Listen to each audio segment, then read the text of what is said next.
Et depuis le Havas Café ici, Yannick Bolloré. Bonjour Yannick. Bonjour. Merci Bonjour de nous recevoir ici au Havas Café sur Merci. la Croisette. Merci. À Cannes, grosse année pour Havas cette année avec l'annonce de Havas Converged. Ouais. C'est quoi Havas Converged? C'est une agence, c'est un logiciel, c'est une solution. Comment on peut définir ça? Oui, alors en effet, aujourd'hui, c'est une journée très importante pour Havas parce qu'on vient d'annoncer il y a une demi-heure le lancement de notre nouveau plan stratégique qui s'appelle Converge, donc Havas Converge. C'est un plan sur lequel on a travaillé de nombreux mois, même presque une année entière, pour succéder à notre plan Together qui a prouvé des succès assez incroyables au cours de ces 10 dernières années. Donc Converge, c'est un plan stratégique, mais c'est surtout et avant tout un operating system, donc un système d'exploitation en français qui permet à toutes nos différentes agences de travailler sur un outil commun.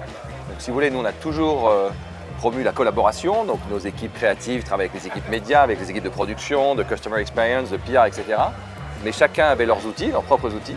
Et là, grâce à la technologie, à la data, à l'intelligence artificielle maintenant, on a été capable de développer un outil propriétaire, un système d'exploitation propriétaire qui permet de connecter tout le monde dans un outil qu'on appelle Audience First, donc vraiment qui part des insights d'audience pour créer des campagnes encore plus créatives, encore plus efficaces et à des prix encore plus imbattables. Et d'ailleurs, on l'a, avant de le lancer officiellement aujourd'hui, on l'a implémenté chez certains de nos clients. On l'a fait avec Harman, JBL, avec Sanofi pour Beyfortus, le vaccin contre la bronchiolite. On l'a fait avec KFC en France, qui d'ailleurs a gagné 2 lions de bronze hier, donc bravo à KFC, les 2 premiers lions Converge. Et également avec Canal+, que vous connaissez bien, pour le lancement de la nouvelle série Terminal. Et les résultats sont assez spectaculaires.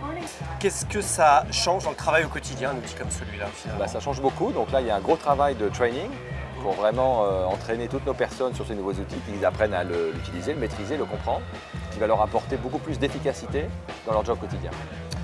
C'est aussi un énorme investissement. Vous avez annoncé 600 millions sur les dernières années autour de l'IA, qui est le grand sujet à Cannes cette année. C'est votre participation à ça, parce qu'on met de l'IA aussi dans cet outil? Oui, bien sûr. Écoutez, ces dernières années, on a investi 600 millions en 10 ans, donc 60 millions par an en moyenne. Et là, on s'est engagé à un investissement de 400 millions sur 4 ans, donc 100 millions par an. Donc c'est quasiment un doublement de nos investissements, y compris en 2024. On a déjà commencé à investir. Et je pense que cet investissement va être très rentable pour nous permettre de gagner en productivité et d'apporter encore plus de résultats à nos clients. Quel est l'objectif d'Havas aujourd'hui dans le positionnement des groupes de communication? Vous êtes dans le top 3, top 4, top 5, tout dépend ce qu'on regarde. Par rapport à vos concurrents, que ce soit Publicis, WPP, OMG, c'est quoi l'objectif d'Havas? Alors l'objectif d'Havas, c'est d'abord une mission, des Make a Meaningful Difference to Brands, Businesses and People. On croit que les groupes de communication, en dehors de simplement créer du business et l'augmentation de la part de marché, ont une influence sur le monde et nous, on veut utiliser cette influence pour rendre le monde meilleur. Et d'ailleurs, on le voit avec notre étude Meaningful Brands, plus les marques font du bien à la société dans son ensemble, plus elles performent d'un point de vue business. Donc c'est ce discours qu'on essaie de transparaître avec les marques.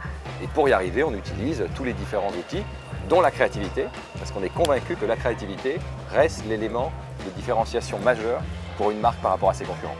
La prochaine étape pour Havas, ça va être de reprendre son indépendance. C'est un souhait que vous avez voulu dans le groupe Vivendi, c'est de splitter vos activités, Canal+ d'un côté, Havas de l'autre, et vos autres activités. On en est où d'ailleurs et comment ça se prépare? C'est toujours un projet, donc là le groupe Vivendi continue de travailler sur l'étude de ce projet. Et si jamais on voulait aller de l'avant, on devrait le soumettre au vote des actionnaires, les 2 tiers, de la majorité des 2 tiers, donc ce ne sera pas que le groupe Bolloré qui décidera, et ainsi que recueillir un avis des représentants des salariés. Et le projet, c'est de mettre Havas en bourse. Oui, c'est de faire un split partiel de Vivendi, de Havas, Canal+, et notamment une société de publishing avec Lagardère et Prisma. Et donc Havas, si ce projet venait à se matérialiser, redeviendrait une société cotée en bourse comme nous l'avons été jusqu'en 2017.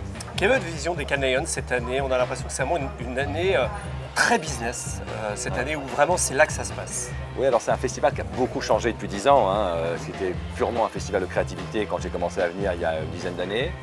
Et petit à petit, le business, l'industrie plus large, des médias, de la tech ont commencé à venir à Cannes et ça devient vraiment un événement business très important de la semaine. Il y a toujours le festival de créativité qui reste important pour nous, mais au-delà de ça, c'est une vraie semaine de business avec des gens du monde entier, une grosse délégation américaine d'ailleurs, qui est présente chaque année à Cannes.